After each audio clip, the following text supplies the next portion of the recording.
الناس بالمعروف ونهاهم عن المنكر، وأصلي وأسلم على النبي الأكرم الذي أرشد الناس إلى الأمر بالمعروف والنهي عن المنكر، وعلى من نحى نحو النبيين صلى الله عليه وسلم واتسم بصفات رجال لا تلهيهم تجارة ولا بيع عن ذكر الله وإقام الصلاة وإيتاء الزكاة.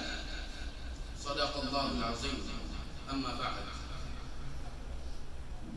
فأعوذ بالله من الشيطان الرجيم. بسم الله الرحمن الرحيم. ولتكن منكم أمة يدعون إلى الخير ويأمرون بالمعروف وينهون عن المنكر وأولئك هم المفلحون.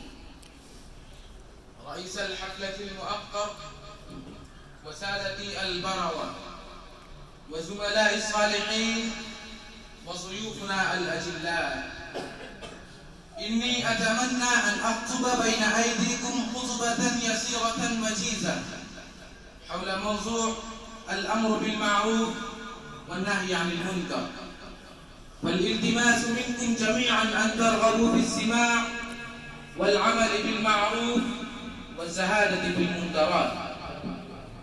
إخواني في الإسلام، الله الذي خلق الجن والبشر يريد أن يدخل عباده في جنات عرضها السماوات والأرض، لذلك هدى الناس إلى الصراط المستقيم والشؤون التي تهديهم إلى الجنة والرضوان.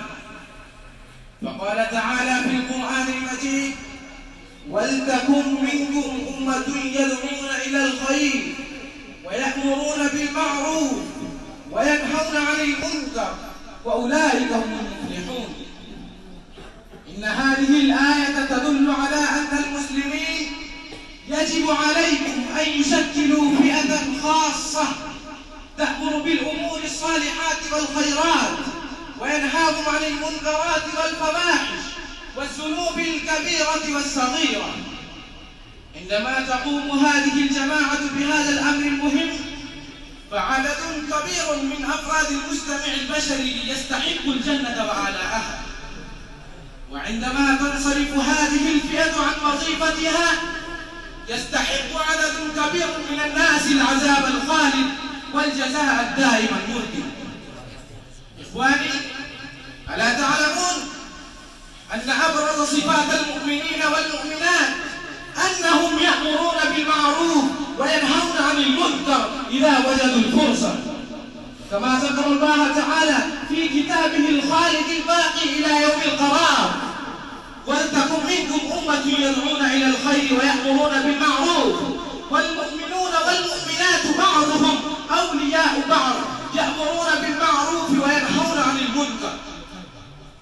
إخواني في الإسلام، إن الله تعالى قدم ذكر الأمر بالمعروف والنهي عن المنكر، ثم ذكر إقام الصلاة وإيتاء الزكاة.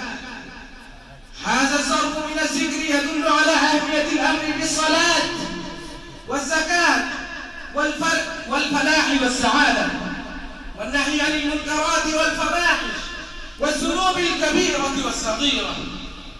إخواني، إن العبد إذا يترك الأمر بالمعروف والنهي عن المنكر يترك الله تعالى قبول دعوات عبده، مع أن الله تعالى يعلن في التنزيل العزيز: ادعوني أستجب لكم، نحن أقرب إليه من حبل الوريد. إخواني، قوموا بالأمر بالمعروف والنهي عن المنكر، كونوا أقوياء أشداء على الكفار والفجار، كونوا شبانا أقوياء. هذا السبيل من النجاة بالكفار، وطريق النجاة وطريق إلى الجنة. وبلا أختم كلامي، والسلام عليكم ورحمة الله وبركاته.